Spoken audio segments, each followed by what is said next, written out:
Oke teman-teman, untuk membantu dalam memahami mengelola, ukuran kinerja ini dibutuhkan untuk apa teman-teman? Untuk membantu dalam memahami, mengelola dan menyempurnakan apa yang dilakukan organisasi.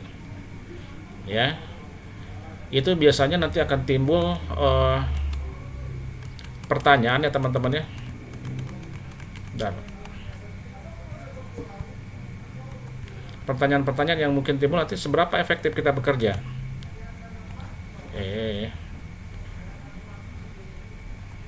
Ya, seberapa sejauh apa saran-saran telah dicapai, bagaimana tingkat kepuasan konsumen karena kita bisnis teman-teman, maka yang menjadi prioritasnya adalah konsumen.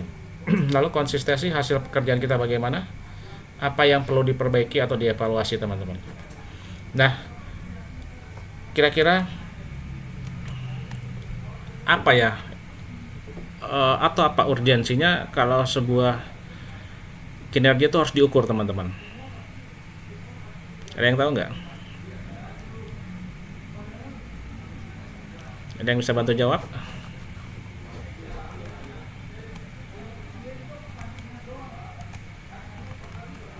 Ada? Kalian sudah bekerja semua ya? Sudah, Pak. Oke, terima kasih. Sekarang pertanyaan saya, apakah kalian diukur nggak kinerja kalian teman-teman? Dinilai tidak? Diukur, Pak. Diukur ya. Hasil pengukuran itu apa dampaknya sama kalian teman-teman?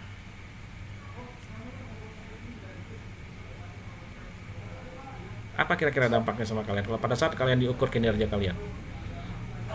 Sebagai bahan evaluasi untuk kedepannya, Pak, baik itu gaji, jabatan, dan kontrak mungkin. Mungkin peringatan juga ya. Ya, Ya kan? Kalau kinerja kita bagus berarti kita ada dapat reward gitu ya. Tapi pada saat kita melakukan sesuatu kesalahan yang berulang-ulang, itu mungkin menjadi sebuah punishment. Betul ya teman-teman ya? betul, Pak. Sama-sama sudah bekerja seperti itu.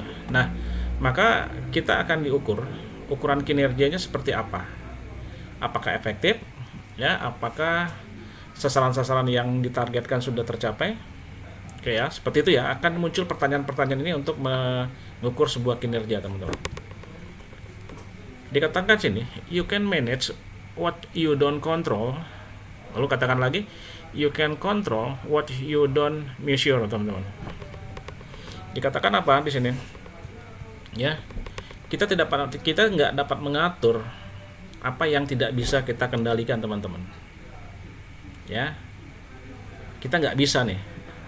Dikatakan tidak bisa mengatur apa yang tidak kita kendalikan. Sama halnya seperti pada saat saya punya kelas, tapi kelas itu adalah bukan kelas saya akan sulit mengontrol itu atau mengendalikan itu, ya. Karena saya tidak punya kontrol di situ. Tetapi pada saat saya ada di kelas saya punya kemampuan untuk mengontrol itu atau mengatur itu, gitu ya. Dan dikatakan lagi, you can control what you don't measure.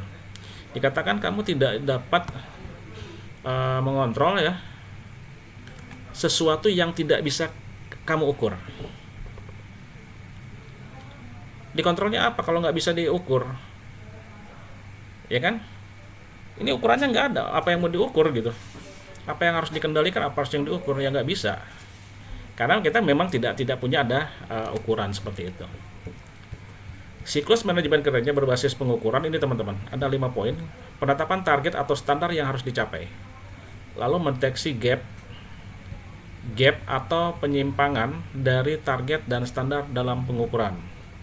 Menganalisa penyebab gap atau penyimpangan, ya, lalu mengambil langkah-langkah perbaikan. 5. Mengukur dampak langkah-langkah perbaikan. Nah, dikatakan gini teman-teman siklusnya. Bahwa harus ada ditetapkan target dulu. Ya, tetapkan target dulu. Atau standar harus dicapai. Misalnya gini, ada nggak yang sini yang dikerja di bagian produksi teman-teman? Kalian?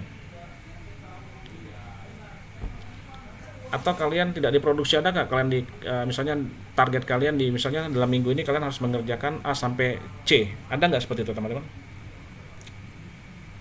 Ada, Pak. Ada ya, berarti ditetapkan targetnya ya, ditetapkan Ya, targetnya apa yang harus dicapai nih, goalnya kemana dalam 1 minggu, 1 bulan gitu ya, dalam satu periode tertentu.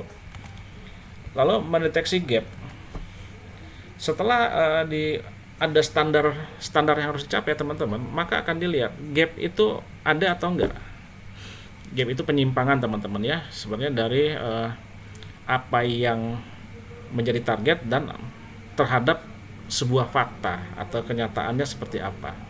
Misalnya gini gap itu, saya harus mengerjakan A sampai C nih, A sampai C, ternyata yang saya kerjakan hanya sampai B saja. Berarti terjadi sebuah gap. Ya, ada satu gap yang muncul, yaitu saya tidak bisa mengerjakan sampai dengan poin C. Ya, ada standarnya, ada muncul gap kalau itu memang terjadi penyimpangan. Lalu setelah ada muncul gap itu teman-teman, maka ada yang namanya menganalisa penyebabnya. Kenapa nih ya?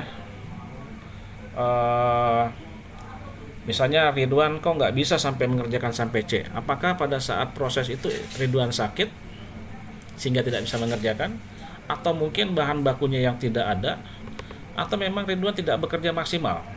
Itu ya, dicari gapnya nih, kenapa nih penyebabnya, supaya bisa dievaluasi teman-teman. Oh, berarti kalau kurang bahan makanya Ridwan tidak bekerja. Oke, bahannya di stoknya cukup untuk 1 kali produksi. Atau sakit, nah, kalau sakit nggak bisa diapa-apain ya. Tetapi kalau malas misalnya, lagi malas karena kecapean banget dan akhirnya tidak maksimal kerjanya, maka mungkin bisa dikasih sebuah pendampingan. Ditanya, Ridwan kamu kenapa ya? Apakah lagi bad mood atau lagi butuh healing ya? Bahasa sekarang ya. Butuh healing ya. Nah, seperti itu. Oke. Nah, setelah itu teman-teman, setelah dianalisa lalu dicari. Lalu tentukan ya, apa yang harus diambil langkah-langkah berikutnya. Itu ya. Lalu kita ke berikutnya teman-teman. Nah, untuk apa sih katanya mengukur kinerja ini? Ada siklus juga yang harus diterapkan teman-teman ya.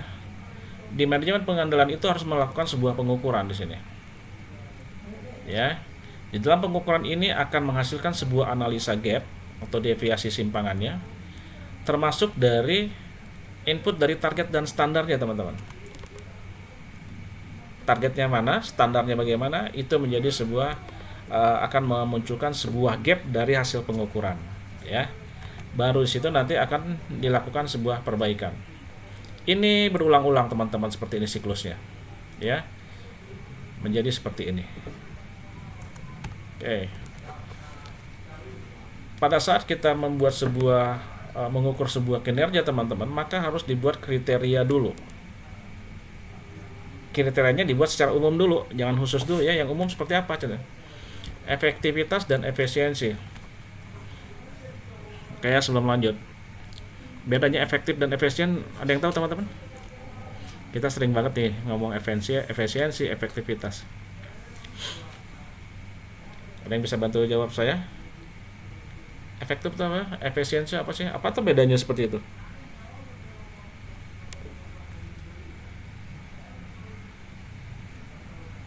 Ada yang bisa berani untuk jawab? Wina? Apa sih bedanya?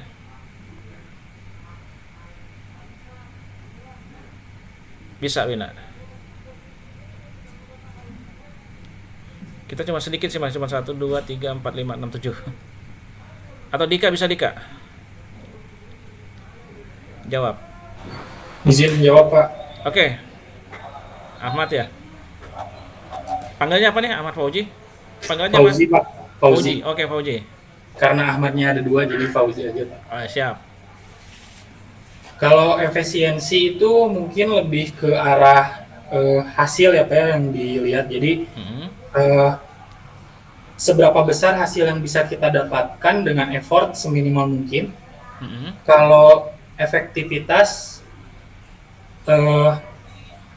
lebih ke tujuan yang kita capai itu yang penting tercapai tanpa peduli effortnya yang dikeluarkan besar atau kecil gitu. Oke ya, sip, bagus. Kalau saya kasih contoh gini, kamu bisa ngambil kesimpulan ini efisien atau efektif nih, Ahmad, Fauzi. Saya di orang produksi, gitu ya. Lalu saya harus mengerjakan 500 pasang nih, 5 pasang sepatu. Anggap saya produksi sepatu.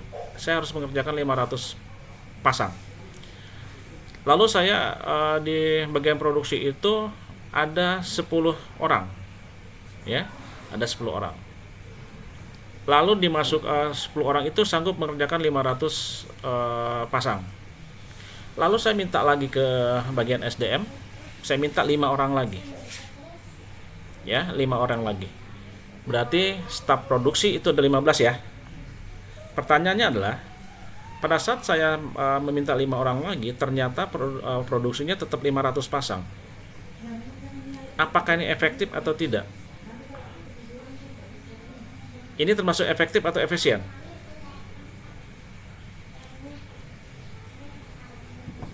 Tim saya 10 orang, saya mengerjakan 500 pasang dalam periode tertentu. Efisien mungkin Pak. Efisien. Efisien atau efektif? Efisien katanya, kayaknya Efisien Pak. ya. Kalau tadi kasusnya seperti itu, teman-teman, artinya pada saat saya 10 orang cukup mengerjakan cukup 10 orang dengan target 500 pasang dan itu tercapai, teman-teman. Lalu saya tambahkan 5 orang lagi, ternyata tetap produksinya 500 pasang. Maka bisa dikatakan kami tidak produktif di bagian produksi. Kenapa? Dengan 10 orang saja sanggup untuk mengerjakan 500 pasang. Ditambah 5 orang pun kok tetap 500 pasang gitu. Di situ bisa dikatakan tidak efektif, teman-teman. Ya.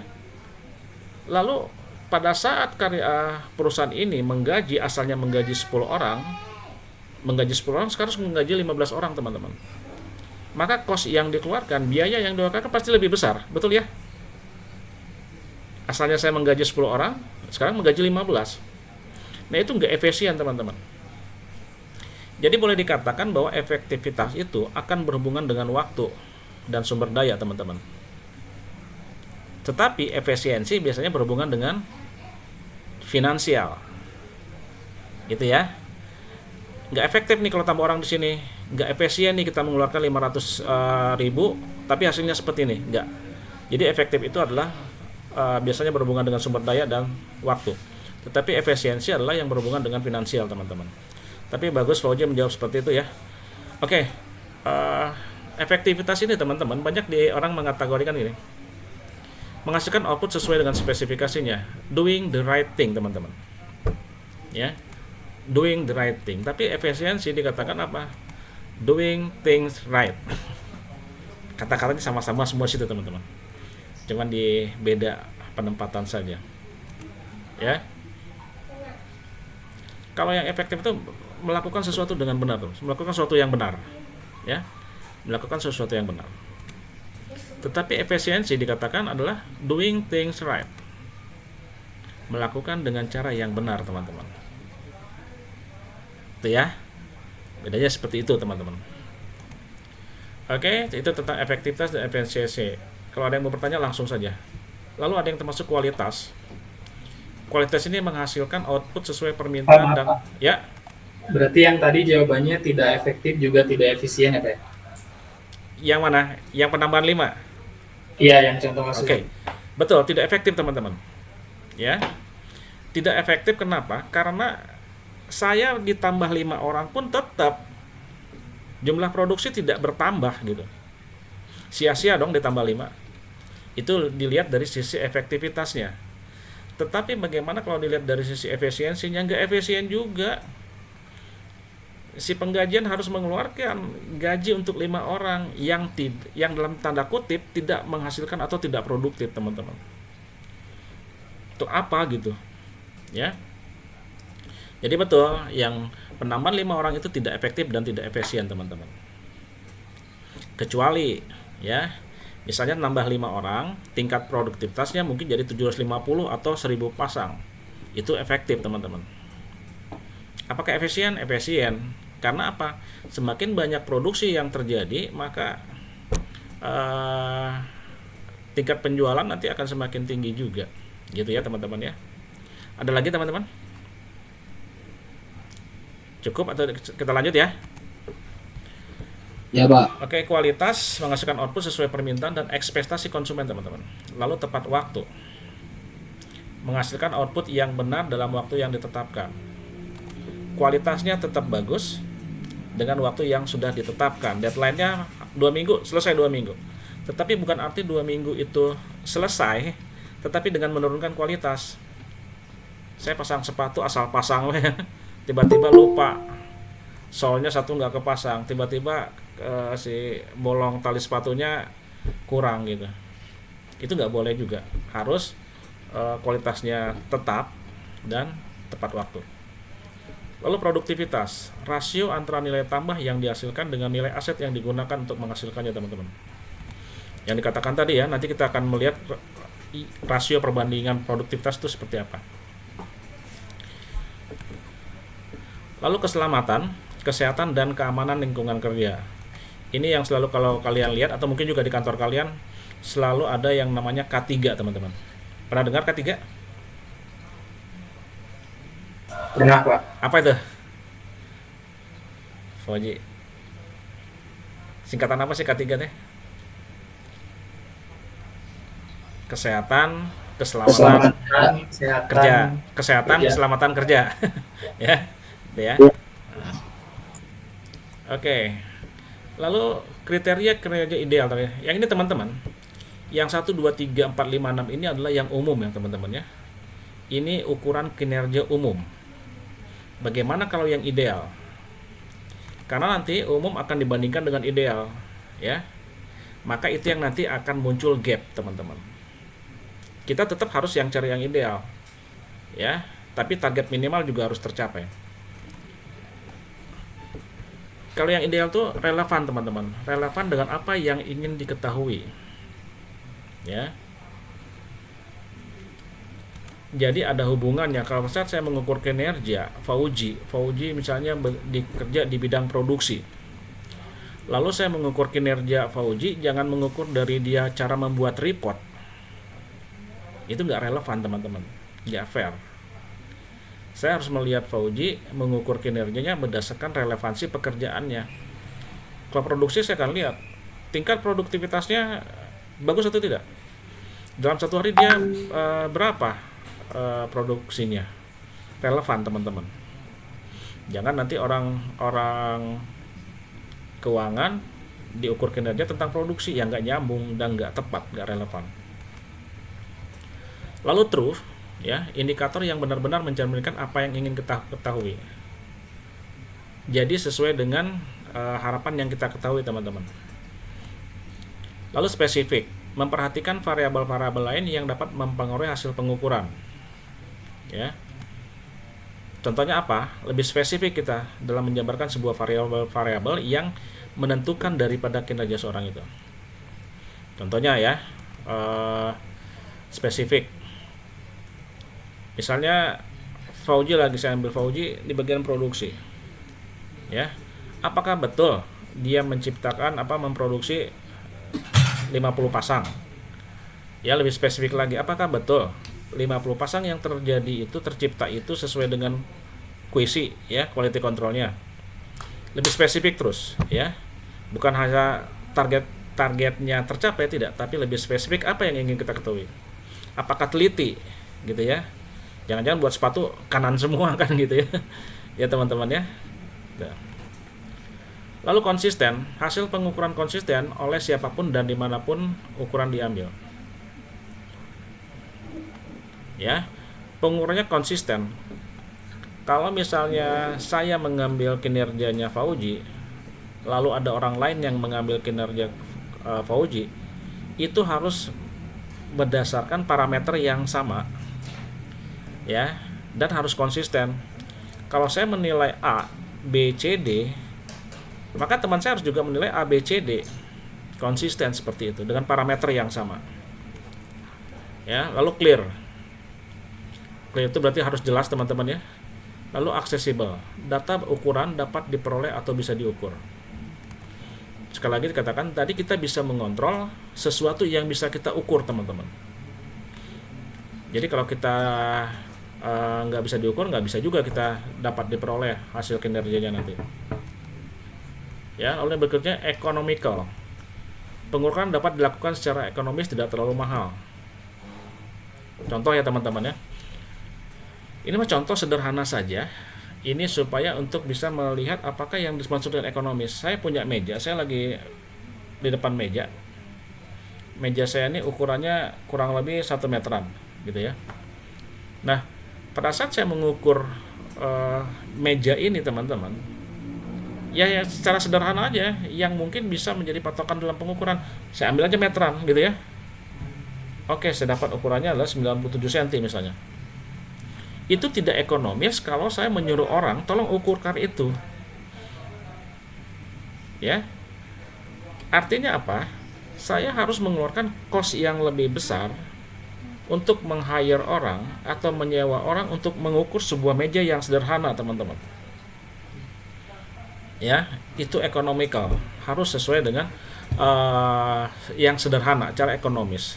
Tetapi bukan berarti ekonomis itu bisa menjadi sesuatu yang buruk, tidak. Kalau bisa diekonomiskan, ekonomiskan. Tapi kalau tidak, bagaimana? Pak, yang penting ekonomis, salah juga, teman-teman. Ternyata pada saat pengukuran ekonomis nggak akurat, waduh, kita bisa rugi ya, teman-teman ya. Seperti itu. Itu yang maksud dengan ekonomi. Lalu timely, hasil pengukuran dapat diperoleh tepat waktu. Ya, pada saat saya nanti 1 jam lagi saya mengukur meja ini, harus dapat 1 jam, oke, harus dapat. Ya, dengan ukuran waktu yang ditentukan. Lalu full proof, actionable. Hasil pengukuran dapat ditindaklanjuti sebagai dasar pengambilan keputusan. Actionable ini gini, teman-teman. Setelah saya ukur meja ini, kita membuat produksi meja dengan ukuran 1 meter yang akan kita jual. Ya. Ternyata bagian produksi tunduh gitu ya. Ngantuk. Ternyata si meja ini kurang 5 cm lagi. Maka dengan sebut dengan actionable adalah bagaimana si 95 cm ini menjadi 1 meter, teman-teman. Harus ada. Kan kurang 5 cm lagi. Bagaimana caranya? Apakah disambung atau ganti yang baru? Itu ya actionable ya. Lalu full proof. Pengukuran tidak mendorong perilaku yang tidak diinginkan, teman-teman, demi tercapainya target hasil pengukuran. Ya. Sekali lagi dikatakan sini, pengukuran tidak mendorong perilaku yang tidak diinginkan. Jadi pengukurannya nggak curang, teman-teman. Ya, menutupi kesalahan, ya sudah ukurnya dengan asal-asalan seperti itu. Kita lanjut lagi. Lalu prinsip-prinsip pengukuran kinerja, teman-teman. Dikatakan ada 3 poin. Batasi jumlah ukuran, hanya ukur hal-hal yang benar-benar penting, terutama dari perspektif konsumen, teman-teman. Kalau dilihat dari sini, ya, dari sini semua 3 ini, sebenarnya ini adalah bersumber daripada konsumen. Kenapa selalu konsumen? Karena konsumen ini adalah yang membuat hidup perusahaannya. Betul ya, teman-teman ya.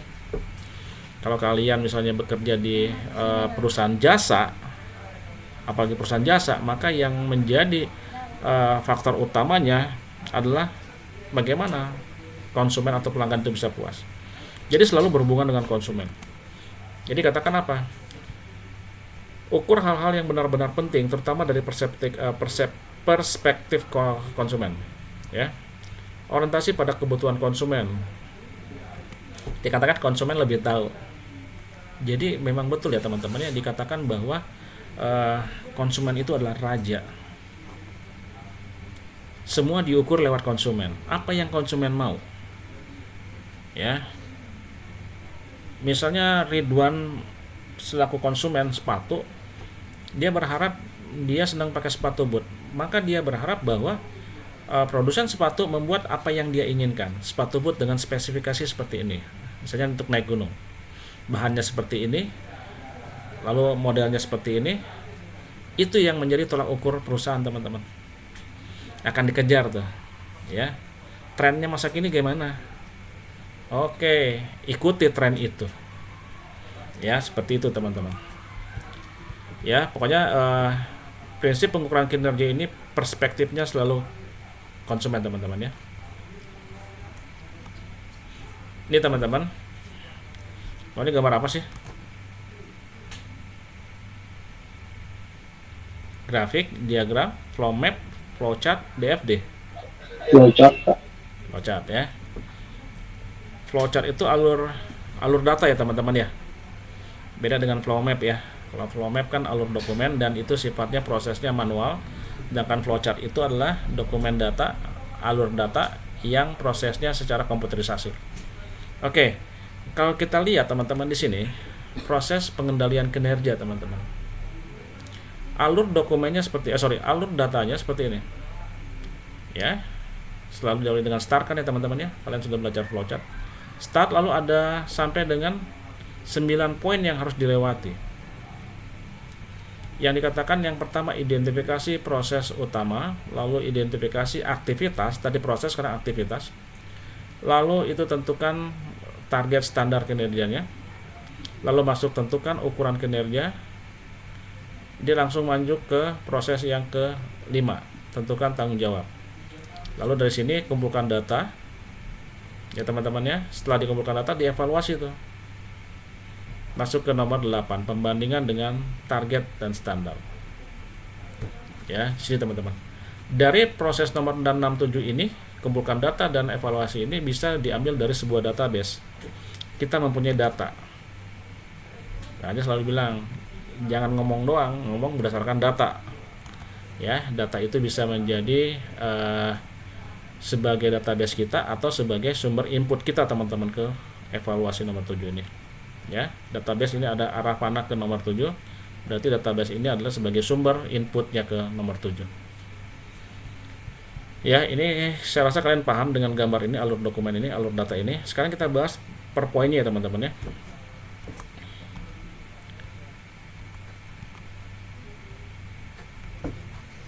Nomor 1 katanya identifikasi proses utama teman-teman. Fokus pada proses yang memiliki dampak besar pada misi dan tujuan organisasi. Berangkat dari tujuan strategis katanya ya. Ini contoh ya teman-teman ya. Yang kuning ini ya.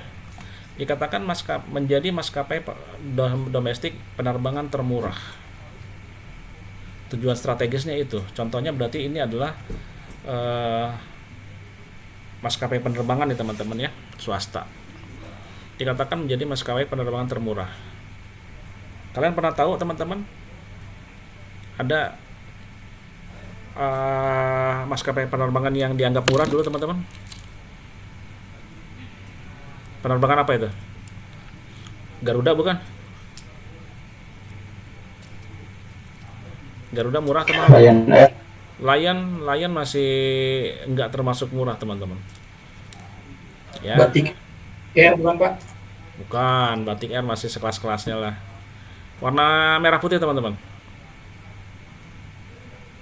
Tapi sekarang kayaknya jarang terbang itu. Batik Air. Bukan teman-teman.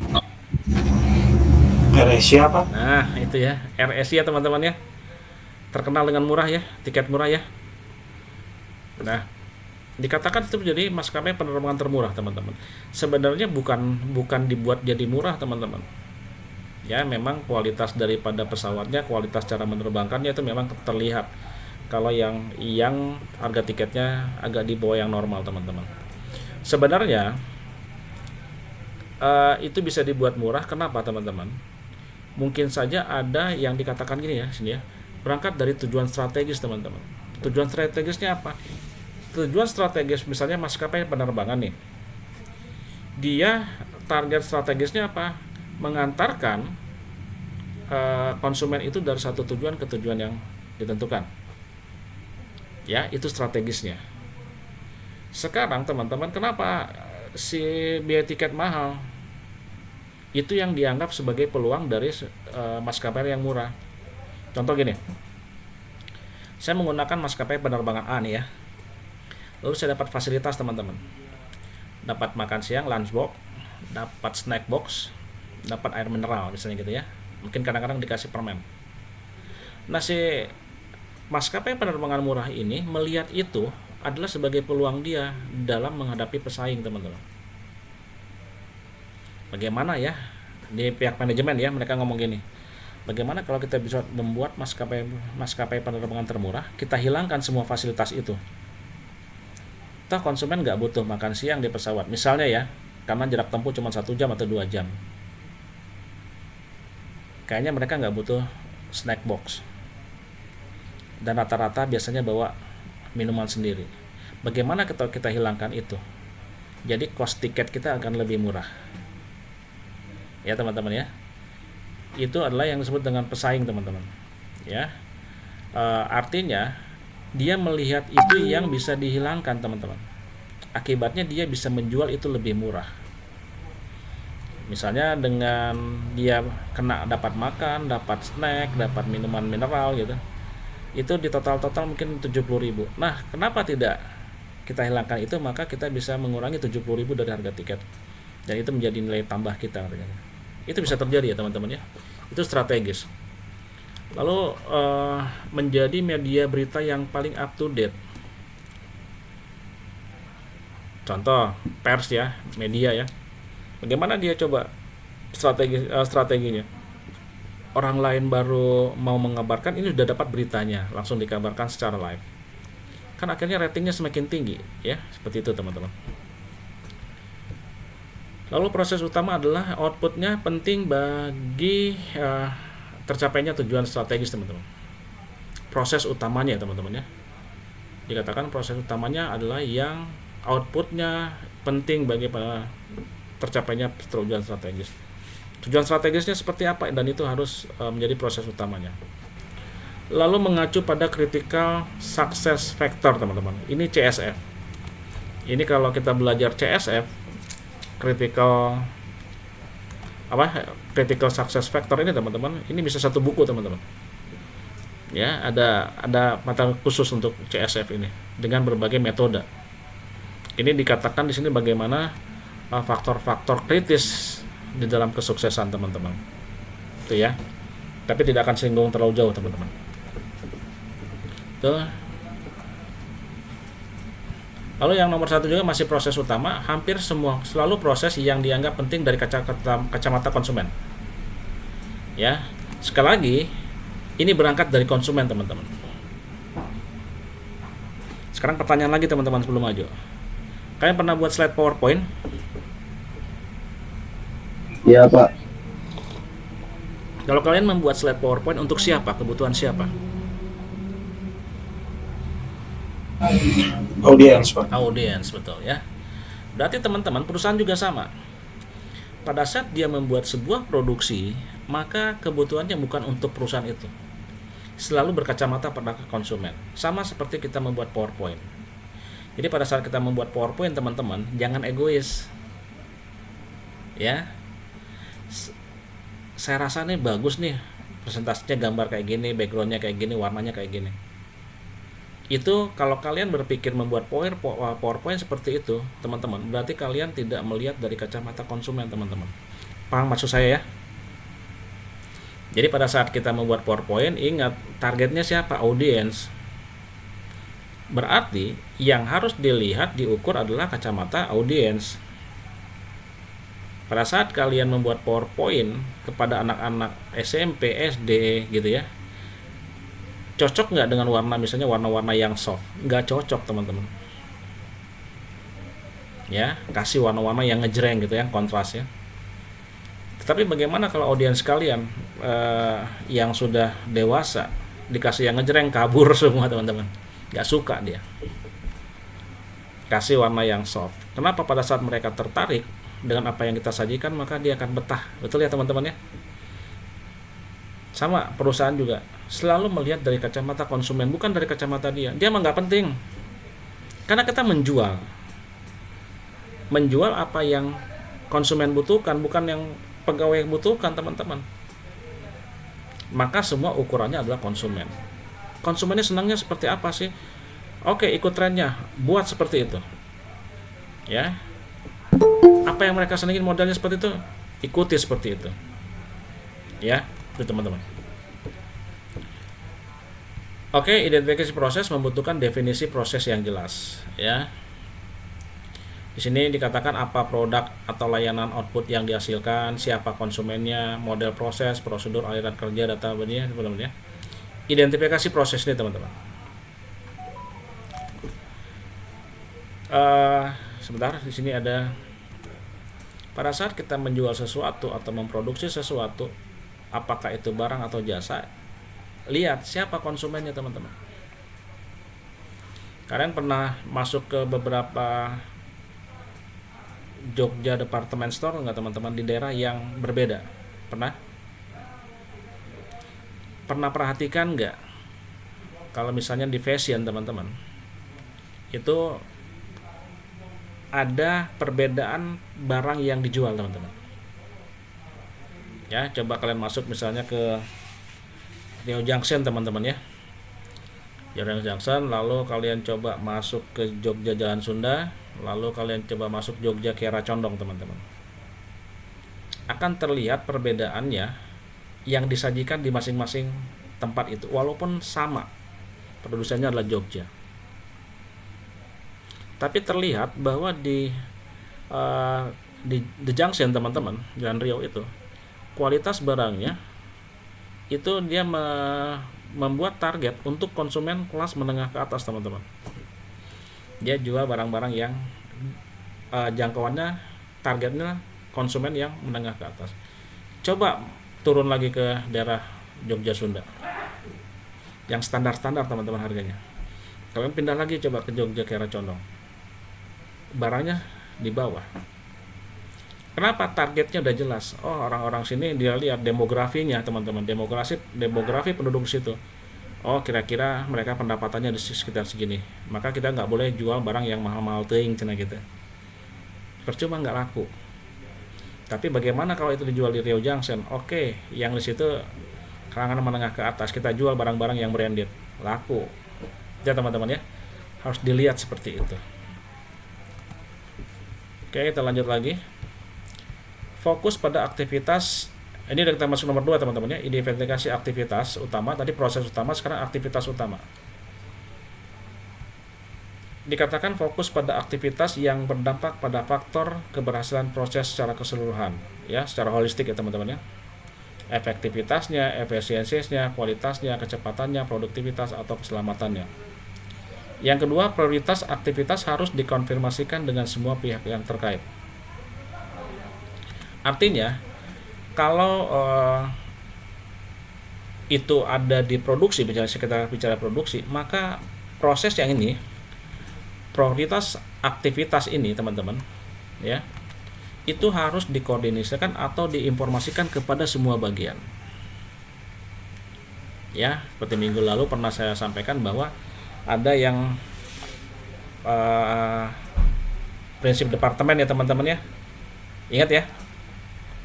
Oke. Nah, itu akan berdampak pada, ada yang tahu masih ingat pada apa? Mentalitas silo ya. Oke ya, seperti itu. Maka ini harus dikonfirmasikan dengan semua pihak yang terkait. Kenapa? Supaya bertanggung jawab semua teman-teman. Tidak muncul lagi yang namanya mentalitas silo. Gitu ya. Itu mentalitas silo minggu kemarin. Lalu masuk ke alur yang ketiga teman-teman, tetapkan target atau standarnya. Sekali lagi terlihat teman-teman, target yang baik katanya berdasarkan tuntutan atau kebutuhan konsumen. Ini ya, konsumen itu benar-benar raja tuh ya, king banget ya. Lalu standarnya bagaimana? Berdasarkan ketentuan atau persyaratan eksternal, norma umum atau hasil dari benchmark sektor industri. Persyaratan eksternal siapa yang menentukan teman-teman kira-kira? Ya konsumen juga teman-teman. Ya, konsumen juga. Lalu norma umum juga sama, siapa yang itunya? Standar umum, ya standar konsumen juga. Tetapi perusahaan juga harus mempunyai standar minimal. Ya, standar minimal itu didapat dari mana? Ya standar yang diberikan atau yang di survei berdasarkan konsumen juga teman-teman. Ya, atau benchmark ya, sektor industri. Ini saingan ya teman-teman ya, daya saing sektor industri. Kita masuk lagi, masih di poin ketiga, kriteria target dan standar ideal. Tadi sudah disampaikan ekonomi, lalu attainable teman-teman, dapat dicapai dengan usaha dan dalam kondisi yang wajar. Artinya bahwa attainable ini adalah pada kondisi yang wajar, semua orang bisa mencapainya. Ya. Bagaimana dibuat yang tidak attainable? Tidak semua orang bisa mengerjakan sesuatu hal yang sama, teman-teman. Ya. Tetapi attainable ini adalah standar wajar, normal yang bisa diraih oleh semua orang. Bukan yang tertinggi juga tidak, gitu ya. Tetapi bisa diraih oleh semua orang. Lalu customer focus dianggap penting oleh konsumen. Kenapa? Sekali lagi saya katakan bahwa pentingnya perusahaan belum tentu pentingnya konsumen, teman-teman. Ya, pentingnya konsumen sekarang apa? Minyak goreng, teman-teman. Ya kan? Gimana sampai berapa ratus meter itu antrian gitu. Fokus pada konsumen. Apa sih yang dianggap penting oleh konsumen? Tadi kalian ikut webinar, teman-teman? Yang jam 1? Oh enggak ya, karena kalian bekerja ya? Ya tadi ada webinar teman-teman di FTI ya, seri 6. Itu tadi webinar tentang berbicara tentang menangkap peluang pasar, teman-teman. Menangkap peluang bisnis dari jurusan Fakultas FTI. Tapi kalian sudah bekerja semua ya, teman-teman ya. Di situ bagaimana webinar itu bercerita tentang bagaimana menangkap peluang. Orang perlu apa? Kita bisa nggak selaku orang-orang informasi bisa nggak melayani itu, dapat cuan, teman-teman. Ya, bagaimana dengan kesulitan orang? Bisa nggak kita selaku orang informasi menangkap peluang itu, kesusahan orang itu menjadi sebuah peluang bisnis? Ya, itu tadi, teman-teman. Ini juga sama ya. Lalu measurable, teman-teman, tingkat pencapaian dapat diukur secara akurat. Lalu konsisten, jadikan ukuran pembanding antar organisasi. Itu yang ketiga. Masih yang ketiga juga, teman-teman, kriteria target dan standar yang ideal. Yang tadi apa ini? Oke ya, ideal. Ada legitimate. Targetnya diterima dan disepakati bersama. Kalau saya buat target A, maka harus legitimate.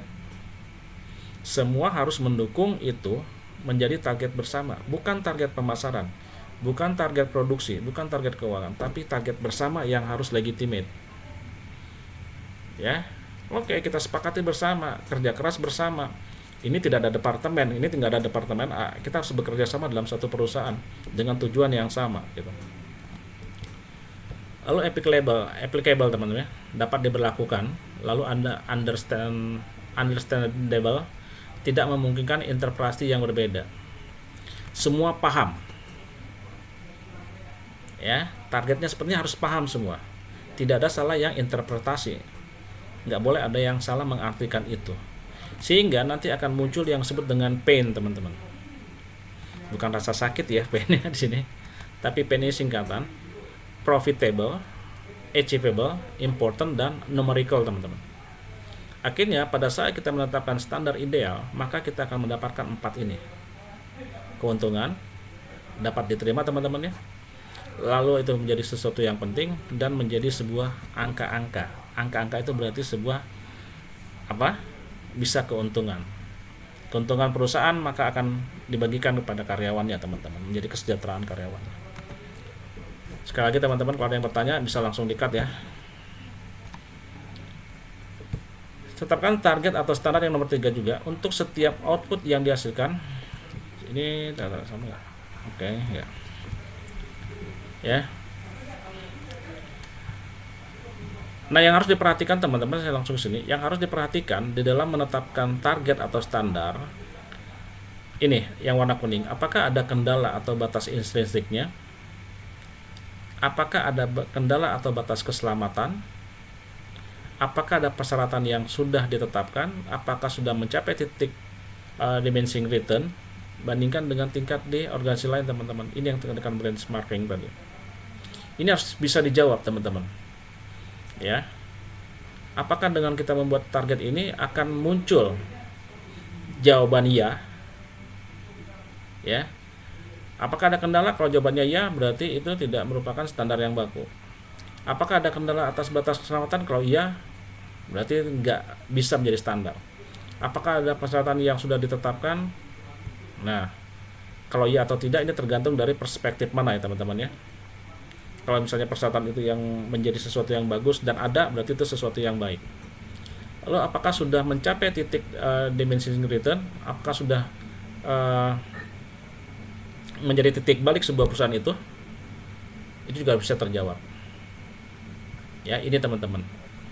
Ini yang harus diperhatikan juga di dalam menetapkan target atau standar yang ideal. Yang keempat, tentukan ukurannya teman-teman. Ukuran yang relevan adalah yang menjawab apa yang ingin kita ketahui tentang aktivitas penting tersebut. Ini ya, kasih warna kuning nih, biar jelas.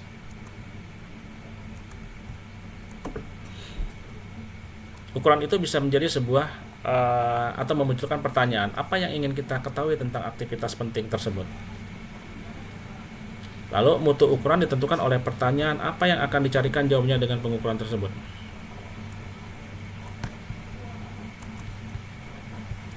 Ya. Jadi mutu ukuran apa yang akan dicari jawabnya, hasil pengukurannya bagaimana, apakah mutunya bisa tercapai, gitu ya. Start kamu. Oke. Ini harus bisa menjawab itu semua.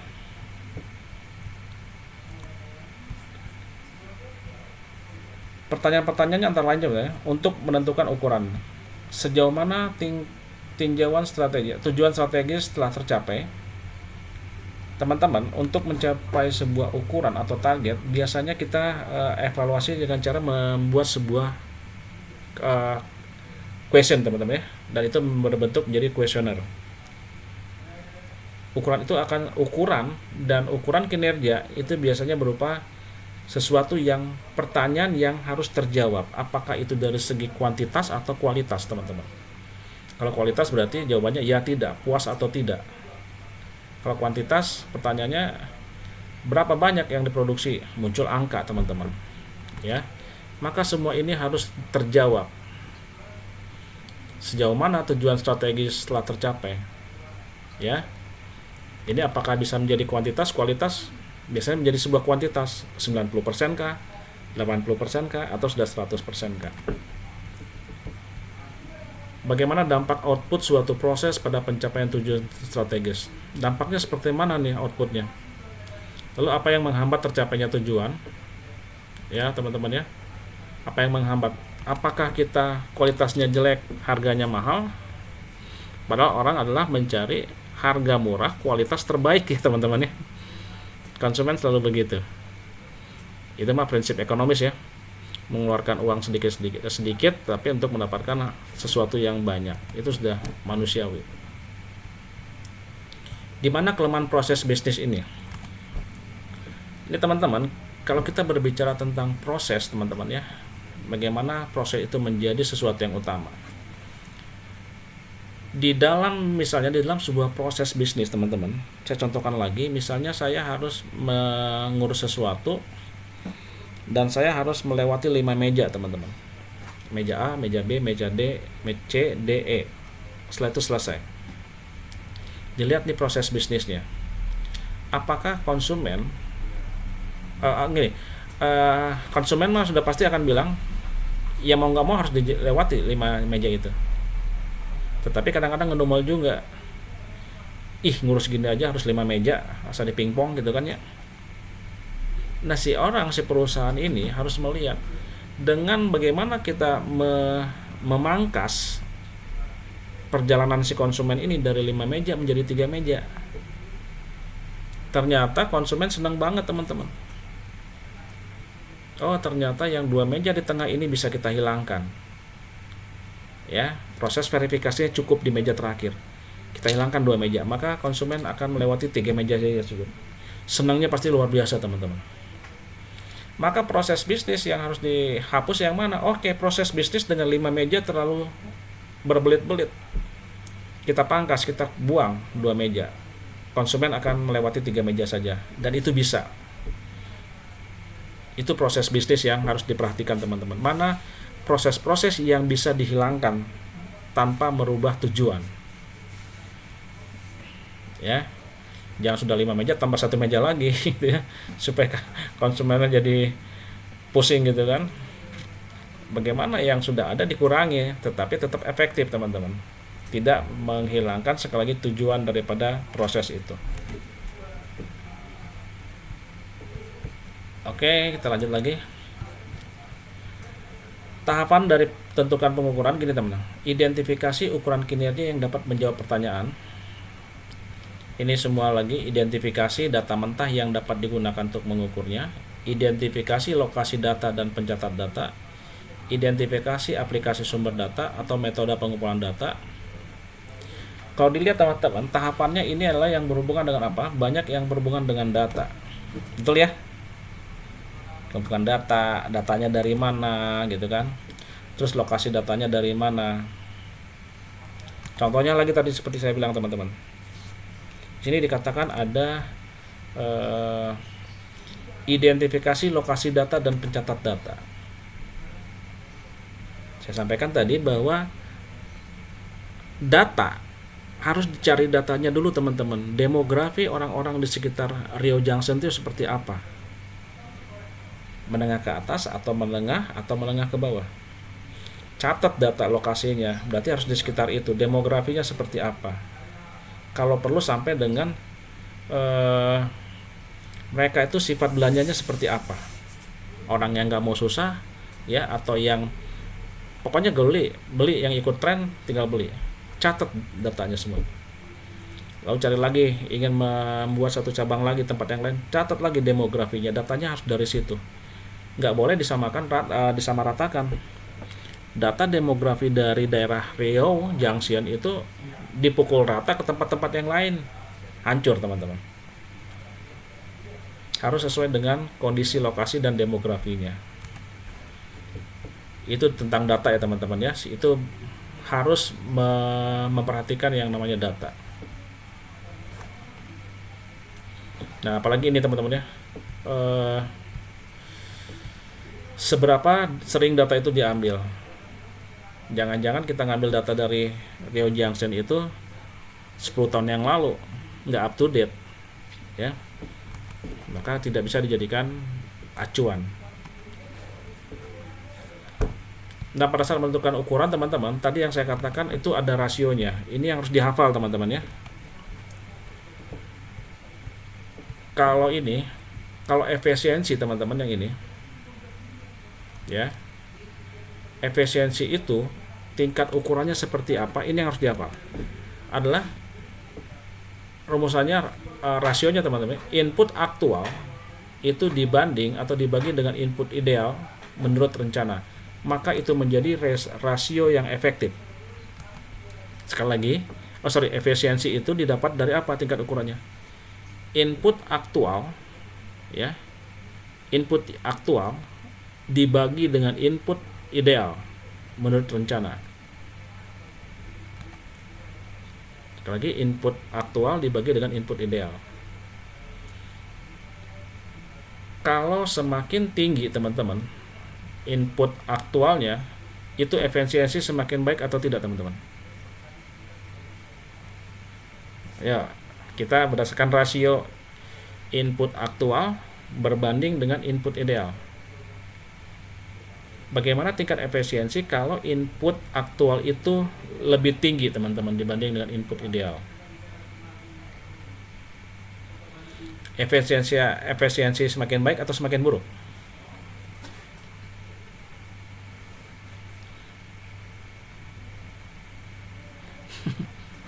Udah ngantuk ya? Ngopi dulu atau Bray? Sok seruput kopinya dulu. Kira-kira ya, sekali lagi ini harus dihafal teman-teman dan harus benar-benar mengerti. Ukuran efisiensi teman-teman dikatakan adalah input aktual dibagi input ideal menurut rencana ya, ini rasionya. Sekarang tadi pertanyaan saya, kalau input aktualnya lebih besar, angkanya lebih besar daripada input ideal, itu semakin baik atau tidak efisiensinya teman-teman?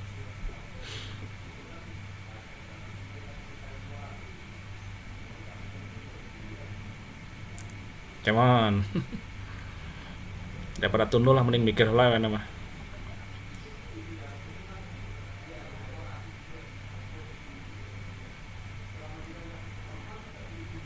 Input aktualnya 4, ya. Input idealnya 2. Efisiensinya bagus nggak teman-teman? 4:2. Bagus, Pak. Bagus ya. Nah, kalau input aktualnya kecil, input idealnya besar teman-teman, maka itu efisiensinya nggak bagus teman-teman. Jadi semakin tinggi angka atau input aktual itu lebih tinggi daripada input ideal, maka efisiensinya semakin baik, gitu ya. Itu contoh, berlaku untuk semua teman-teman. Efektivitas juga sama. Output aktual, ya, output aktual berbanding dengan output ideal. Ya, kita tahu matematik bilangan pecahan teman-teman ya, semakin tinggi pembilangnya, maka akan semakin bagus, semakin besar nilainya teman-teman ya. Angka yang datasnya semakin besar kan semakin itu. Nah, untuk efisiensi adalah input aktual berbanding dengan output ideal. Efektivitas adalah output aktual berbanding dengan output ideal. Kualitas juga sama. Jumlah produk yang benar dibanding atau dibagi dengan total produk yang dihasilkannya. Ya, sekali lagi, produk yang benar dibanding dengan total yang dihasilkan. Karena yang dihasilkan itu belum tentu benar semua teman-teman. Gitu ya. Dihasilkan mungkin 50, tapi yang benar-benar bagus itu 40 gitu. Mungkin 10%-nya cacat. Ya, berarti perbandingannya itu. Jumlah produk yang benar dibagi dengan jumlah produk yang dihasilkan. Ketepatan waktu itu adalah berbanding jumlah produk yang dihasilkan tepat waktu berbanding dengan total produk yang dihasilkan. Ini rasionya teman-teman ya, ini sudah baku. Lalu produktivitas, output dibanding dengan input. Itu produktivitas. Ini rasionya ya. Kita lanjut lagi teman-teman. Kelima, tentukan penanggung jawabnya. Penanggung jawab pengukuran sebaiknya adalah pemilik atau pengelola proses. Ini yang kuning-kuning ini saya simpulkan langsung ya teman-teman ya. Kenapa tanggung jawab itu harus pemilik? Ada yang bisa jawab? Kenapa tanggung jawab itu harus diberikan oleh owner atau pemiliknya?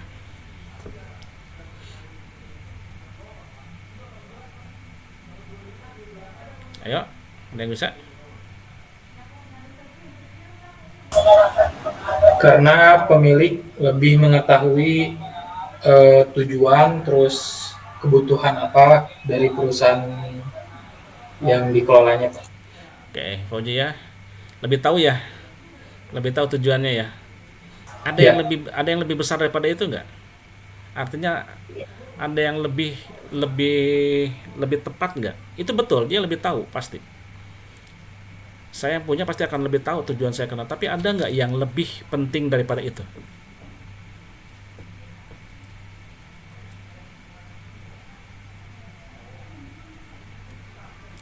Kata sederhananya gini, kalau kalian pemilik perusahaan, kalian mau rugi nggak teman-teman? Tidak, Pak. Nggak ya? Berarti, betul Permata ya, si Ridwan juga ya. Kalau saya pemilik, saya nggak mau rugi dong. Kalau saya rugi, perusahaan saya hancur teman-teman, modal saya hilang miliaran rupiah mungkin. Kalau karyawan, perusahaan saya bangkrut, paling PHK, dapat pesangon, betul ya, dia bisa cari tempat yang lain.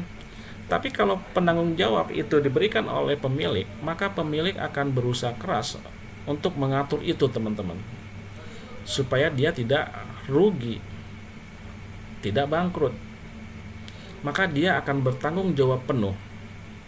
Maka dia juga akan menekan, dalam tanda kutip, menekan karyawannya. Kita harus sama-sama kerja seperti ini ya. Kalau perusahaan survive, perusahaan maju, kalian juga dapat untung. Tapi si tanggung jawab itu akan lebih berat pada si pemiliknya, karena dia berusaha untuk mempertahankan asetnya, mempertahankan modalnya, mempertahankan kekayaannya teman-teman ya. Makanya harus diberikan tanggung jawab pada ownernya, pemiliknya. Itu dari ini semua ya teman-teman ya. Lalu mengumpulkan data tadi, ada data variabel dan data hitungan teman-teman. Ya, di situ mengukur nilai atribut numerik suatu proses atau aktivitas, contohnya biaya perbaikan, lama waktu pengiriman, dan sebagainya. Lalu data hitungan mengukur atribut non numerik, iya tidak, rusak atau tidak, dan sebagainya. Itu berarti yang bersifat kualitatif teman-teman. Pelanggan puas atau tidak, senang atau tidak, percaya atau tidak gitu ya. Nah contohnya gini, ada lagi misalnya, apakah kereta tiba tepat waktu, itu adalah data hitungan. Tepat waktu dihitung dari apa? Jamnya gitu kan ya. Kalau misalnya kedatangan di tiket pukul 17.00, ternyata dia sampai 17.15, bisa diukur dong ya, data hitungannya berarti dia terlambat 15 menit. Lalu data hitungan juga, apakah telepon diangkat setelah dering kedua? Ada SOP-nya teman-teman, si penerima atau penjawab telepon itu ada SOP yang mengatakan tidak boleh telepon itu berdering terlalu lama. Ya, kalau sampai dia terlalu lama, akhirnya yang telepon mungkin penting, kesel, dia terdiangkat-angkat ke mana ya, cina yang ini kantor tapi lama diangkatnya, kan gitu ya. Akhirnya kesel dan itu melanggar SOP, bisa dikasih peringatan untuk orang yang bertanggung jawab pada penjawab telepon teman-teman.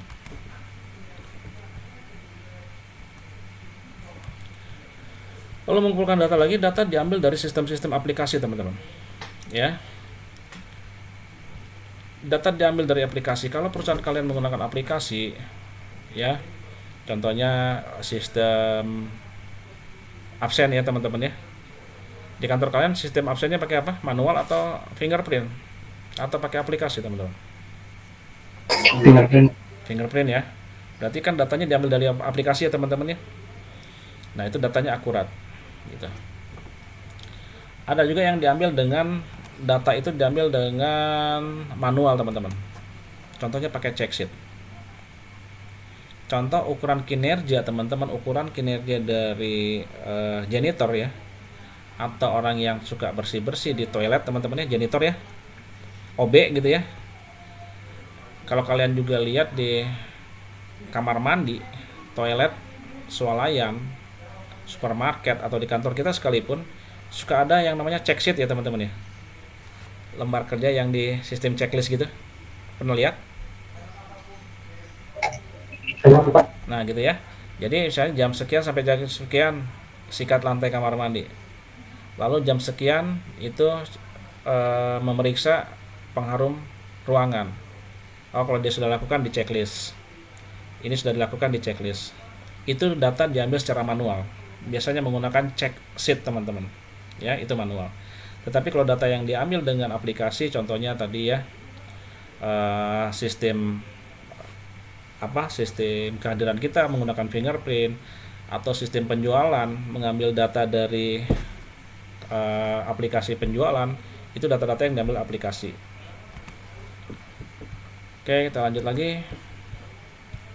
Mengumpulkan data diambil dari sistem-sistem aplikasi ya. Lalu data diambil dari sistem aplikasi yang seperti tadi. Lalu data dicatat secara manual.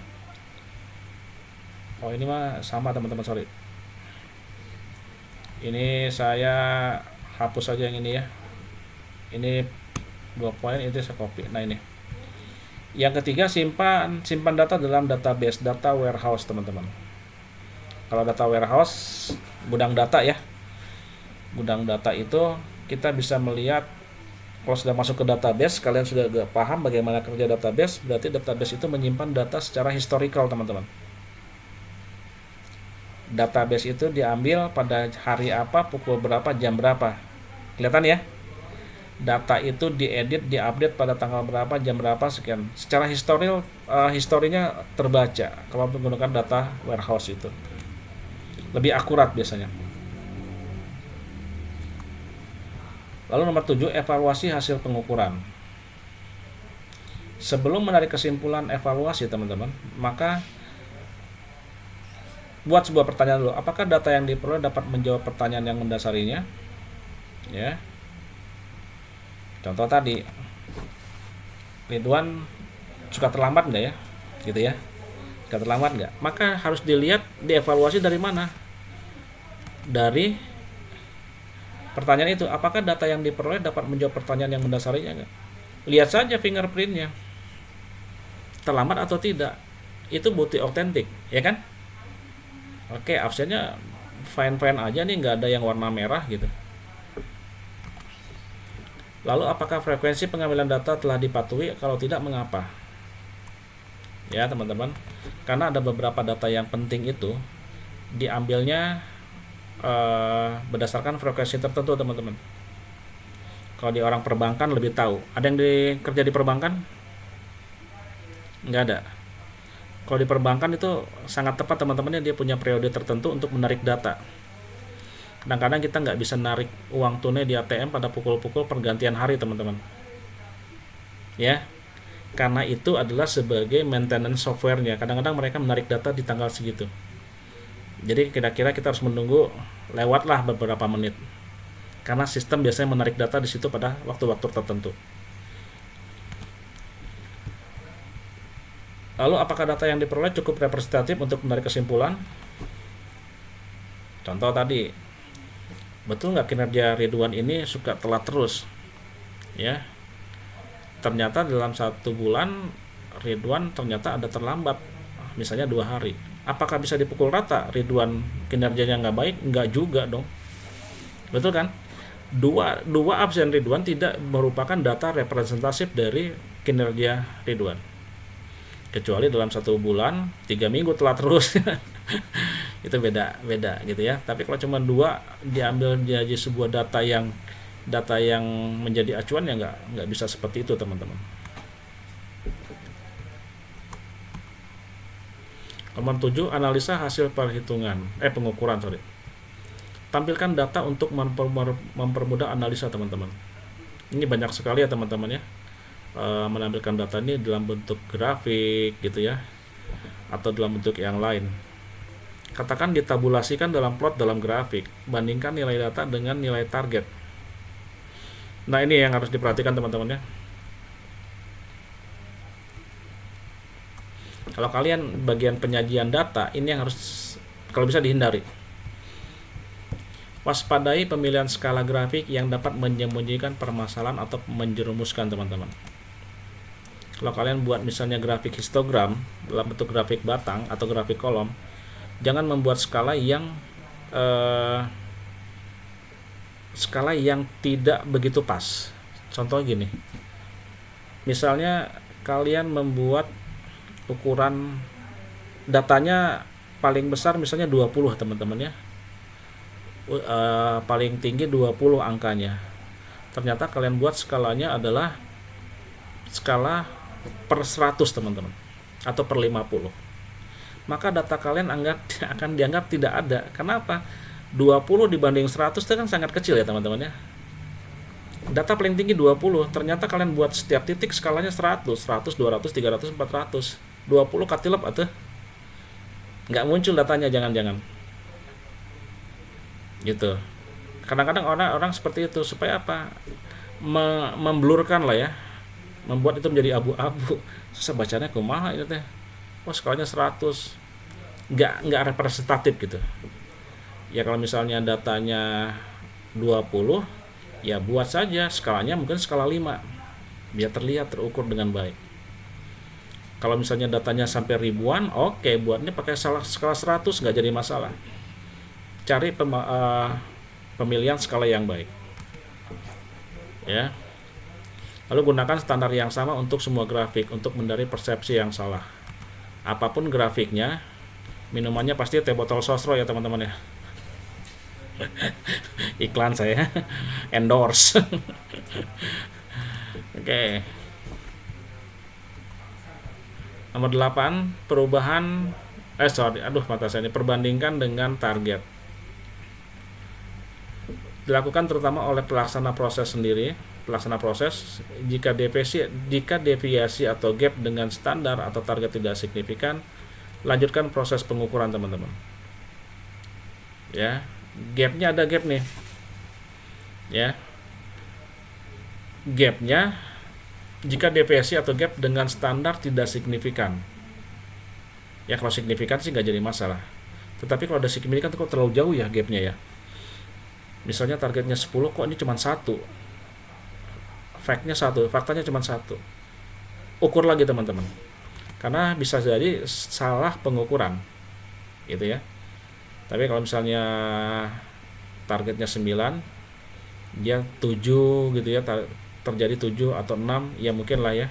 Tetapi kalau misalnya cuma 2 gitu, terjadi cuma 2 atau terproduksi cuma 2, harus diukur lagi. Ini benar nggak ngukurnya gitu. 2 kali, oh kok segini ya, coba ke 3 kali. Atau cari orang yang lain untuk mengukurnya. Siapa tahu kita salah mengukurnya, udah capek banget gitu ya. Sok lah cobaan bantuan saya, ukuran saya benar nggak gitu. Atau matanya udah rusak. Itu ya teman-teman ya. Jika deviasi atau gap signifikan, laporkan pada penanggung jawab. Tadi dikatakan penanggung jawab biasanya adalah ownernya ya, atau atasan yang lebih tinggi. Identifikasi bagian-bagian yang dapat diperbaiki teman-teman, atau tinjau kembali target atau standar yang berlaku. Pertanyaannya, kalau kalian misalnya kerja nih, lalu targetnya dikasih target sama kalian, ternyata kalian tidak bisa capai target teman-teman, tidak achievement ya. Apakah kalian berpikir target itu yang salah, maka target harus dirubah, atau bagaimana teman-teman? So, kalian yang udah bekerja nih,